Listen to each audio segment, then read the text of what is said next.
Pardon the interruption, but I'm Mike Wilbon. It's nothing to fear day, Tony. So what are you scared of? I'm Tony Kornheiser. Snakes, spiders, going back to prison. Ooh, was that an ankle bracelet? Is that what that was? One of those stay-at-home monitors? Is that what that was? That's a funny line. I didn't like that line. That's a funny line. Welcome to PTI, boys and girls. In today's episode, the Golden Knights sweep the Avalanche, the Cubs' losing streak hits 10, and Reggie Miller joins us for 5 good minutes. But we begin today with the Oklahoma City Thunder scoring 45 more points in Game 5 than they did in Game 4 and convincingly beating the San Antonio Spurs 127-114. So the Thunder push the Spurs now to the brink of elimination. Victor Wembanyama had his worst shooting game of the playoffs, hitting only 4 of 15 shots. After the game, Spurs coach Mitch Johnson laid this on Wembanyama, saying, quote, he's got to take more than 15 shots. Even with the 12 free throws, he's going to have to. Did because that really also dictated what Wembanyama failed to do. I mean, OKC played last night like a championship was on the line, because it was. And Shai Gilgeous-Alexander did not have an efficient night shooting. I think he was 7 for 19. But he did offensively what he needed to do. Also got his teammates involved, had a nice, either assist or, as we say, the hockey assist. And so Shai Gilgeous-Alexander understood the moment and played like an MVP. And that defense with Hartenstein in the middle of it this time. Chet had a nice first half. Hartenstein had a nice game. And that tag team did a number on Wembanyama, who looks ground down. I don't want to say tired. I want to say ground down. I want to credit OKC with being all over him. That's what you have to do with a truly great player. And they'll have to San Antonio figure it out in the next, 36 hours here, how to get him those 35 points and 22 or 24 shots, maybe even more than that. But I'm giving the credit to OKC. Yeah, I'm going to agree with that. I mean, I sat on the show yesterday and I said that I thought Oklahoma City was going to win. I didn't expect Wembanyama to be so ineffective, but I expect him to be much better in Game 6, and I actually think they're going to win. Agreed. San Antonio will win in Game 6. I mean, this is what happened. In Game 4, Oklahoma City was terrible. They scored 82 points. That's ridiculously bad. And they come back and they have a big game, and that's, Mike, you'll agree, that's what champions are supposed to do. That's the squad that they have. They held Wembanyama down. I will say, we'll register one disappointment with Wembanyama, that he ducked the media at the end of the game. You want duck the media. You want to be. Don't do that. You want to be the face of the league. You got to be out there, win or lose. But what they did to him, they were physical with him in their game plan. They pushed him out of the paint. They out-rebounded him by miles. Those two guys, right? The two guys in the center, Hartenstein and why am I blanking on the name? Holmgren. And Chet. Yeah, on Holmgren. Yeah, but and by the way, San Antonio failed to support him in any other way. If Dylan Harper has 5 points and De'Aaron Fox has 9 points, you're not going to win that game. No. So and the other team, when they put McCain got 20, and when they put Caruso out there, he steals the ball all the time. This is one number, and I'll get out of here. When Caruso is out there in this series, they are plus 45 Oklahoma City. When he's on the bench, they're minus 37. If they win, if OKC wins, Caruso, as of right now, is the MVP of that series. Let's move to the Stanley Cup playoffs. The Golden Knights swept out the Avalanche last night in a series result not many saw coming. Colorado had finished first in points in the regular season, while Vegas tied for 12th. Tone, is the headline here Vegas' accomplishment or Colorado's collapse? It's the same question that we just did. The headline here is Vegas' accomplishment. Because if you dwell on Colorado's failure, you are impugning what Las Vegas has done. I mean, come on. Colorado comes into this game, they're the number 1 seed, they win the President's Trophy. They win 55 games in a regular season, and Vegas wins 39. They score 121 points in a regular season, Vegas has 95. So if there's going to be a sweep, it's going the other way. This is why I'm supportive of what Vegas did, and I'm not just going to excoriate Colorado here. Last night, Vegas held Colorado in a period between the second and third periods 25 minutes without a shot on goal. They limited their goal production from 4.1 on the previous 2 series to 1.75 in this. I understand some of their guys were hurt. They're great players. Makar and McKinnon, I understand that. But what Vegas did since Tortorella got there. Come on. Yeah, Tortorella. Since Tortorella got there, they're 19-4-1. That's why I want to give them the credit. The collapse of Colorado, it's not like they were on the side of the road and somebody stuck a pin in them. Vegas beat them. Vegas did beat them, Tony. You mentioned Torts.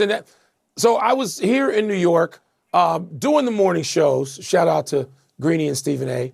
And I had access to Kevin Weeks and PK Subban before the series started, both those guys.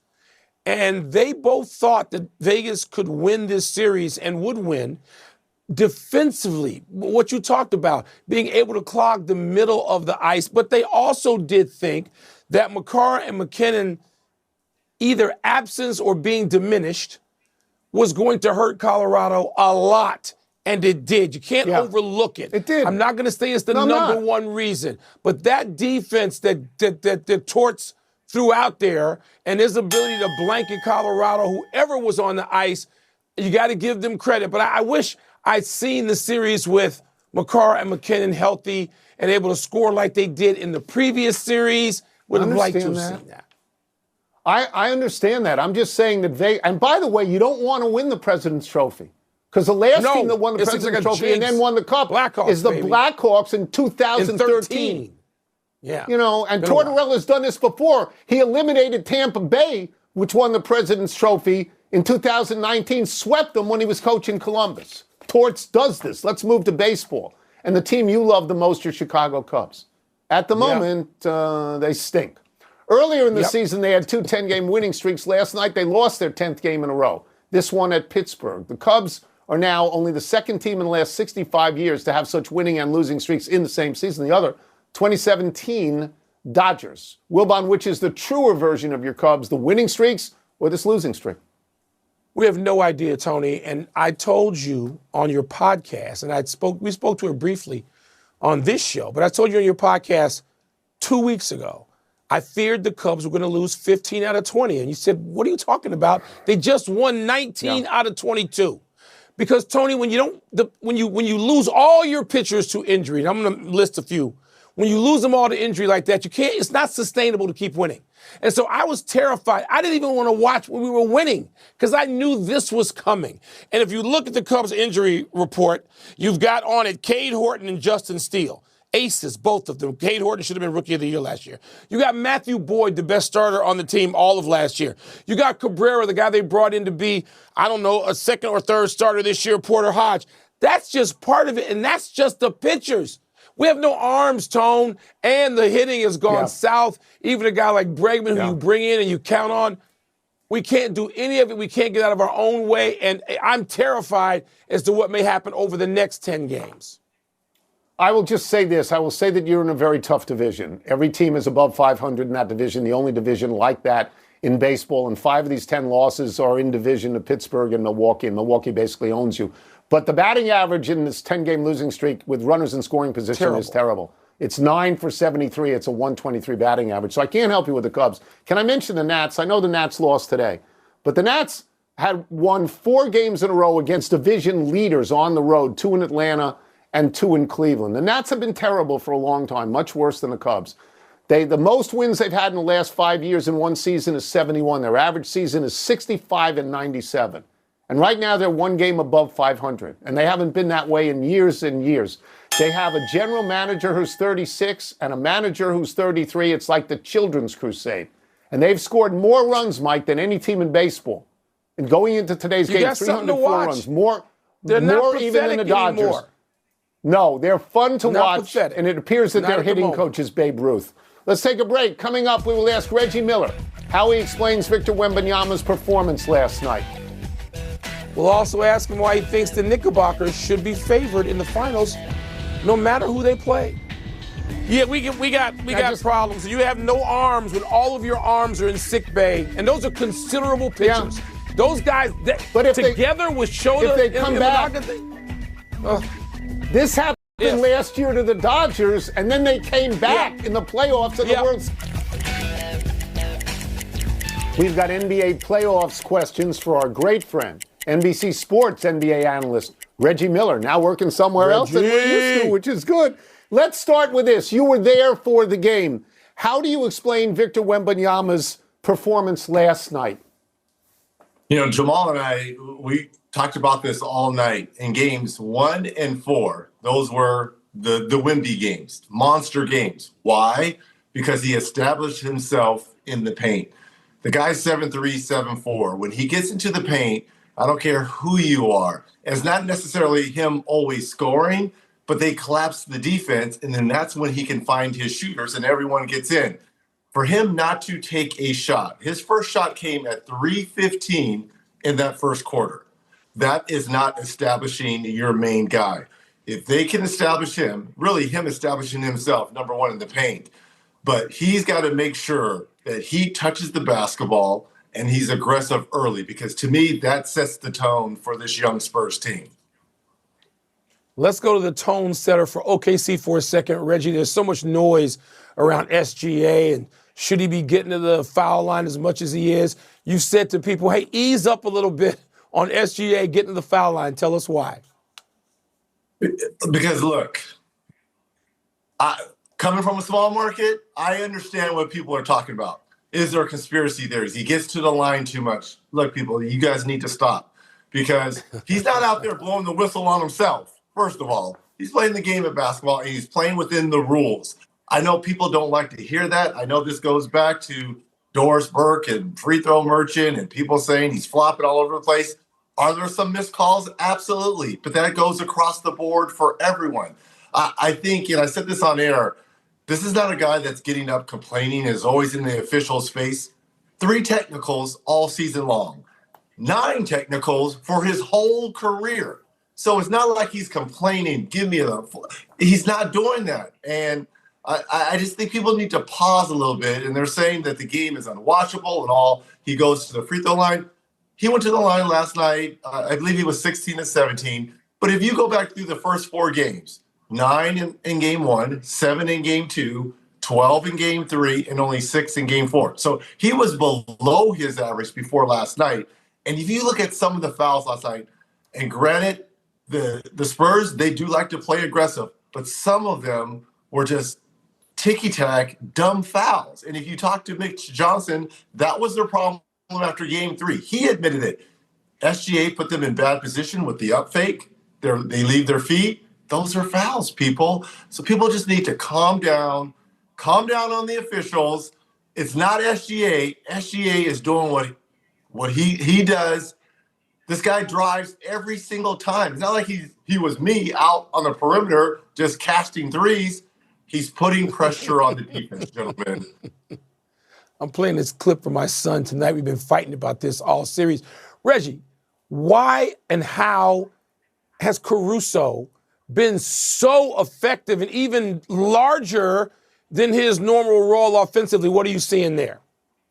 Talk about a guy who reads the temperature of a room. We had a chance, and we've been up and close with Alex, and he's like, look, I read the temperature of the game. Does my team need scoring? Do they need defense? Do they need a ball hawk? I read the landscape of how the starters start their ball game, and it's my job to come in and adapt. I told people this last year because I had a chance to watch all those finals games up close with my beloved Pacers in them. SGA, the finals MVP, yes, he was great. J-Dub, that 40-point masterpiece he had in Game 4, that was great. But the reason why the Thunder wanted Chip last year was Alex Caruso. He was so consistent in all 7 games. He was the disruptor. He did everything and at a timely manner for the Thunder to win. That's why he's a 2-time champion. He's one of those guys that you hate to play against, but you love having on your team. He just understands how to play the game of basketball and plays within the team structure. I'm going to shift gears a little bit to your career. As great a player as you were, people outside of Indiana, remember you most with going against the Knicks. I was at that game where you scored, 8 or 10 points in 3 seconds. I mean, I know you and Spike Lee. I saw the choke sign. I saw all of that. Last night, you went on TV and you said that the Knicks would be favored over whichever team comes out of the West. This we like to call the anti-Wilbon position. But just tell me the truth. In your heart of hearts, in your heart of hearts, don't you hate the Knicks? Don't you?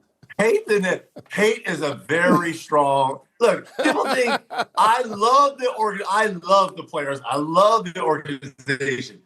It's the fan base at times makes me scratch my head. Amen. But as an organization, Amen. I absolutely love those guys. The way they play, the way they carry themselves, it's all about business. And what I meant by they won't be the betting favorite. Obviously, that would be the Spurs or the Thunder. They will be the betting favorite, either one of those teams. But the sentimental people, I think, are pulling for the Knicks because it's been a bazillion years since they've gotten to the finals. Yes. And all of New York is all on board. That's what I was trying to say last night. So and the way they are playing right now, 11 in a row, they are so connected at both ends of the floor. That's why I think they would be favored, not in the betting aspect of it, but in terms of winning a series because of how well they are connected. And by the way, Tony, I did see you at that game. I saw the back of your head as you were walking up, thinking the game was over. And I was like, bye, Tony. Yeah. I don't know. Was it? I love it. You know, as time goes on, it becomes 15 points in 1 second. But I was there for it. Reggie, it's a pleasure to have you. Thanks so much. Great, Thanks, Reggie. Thanks, man. Appreciate you guys. Appreciate you guys. Yeah. You can catch more Reggie tomorrow night on Game 6 of Thunder Spurs on NBC and Peacock. We're going to take one last break still to come. Did Abner Uribe go too far with his celebration last night? And Novak Djokovic tries to keep it going in Paris. It's great to have Reggie. Just great. He is, in the minds of Knicks fans, he's one of the top 3 or 4 players of all time. Of all time. Yes. Because of the back Clutch, and forth. baby. And because of this.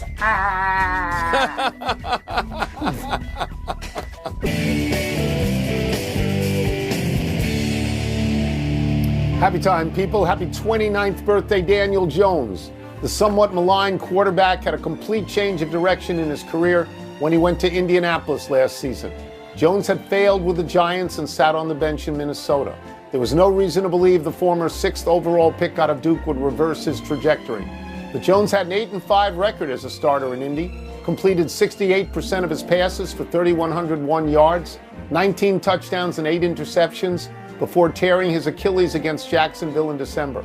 The Colts had enough confidence in Jones after seeing his 7-1 start there to sign him to a 2-year, $88 million deal this past March.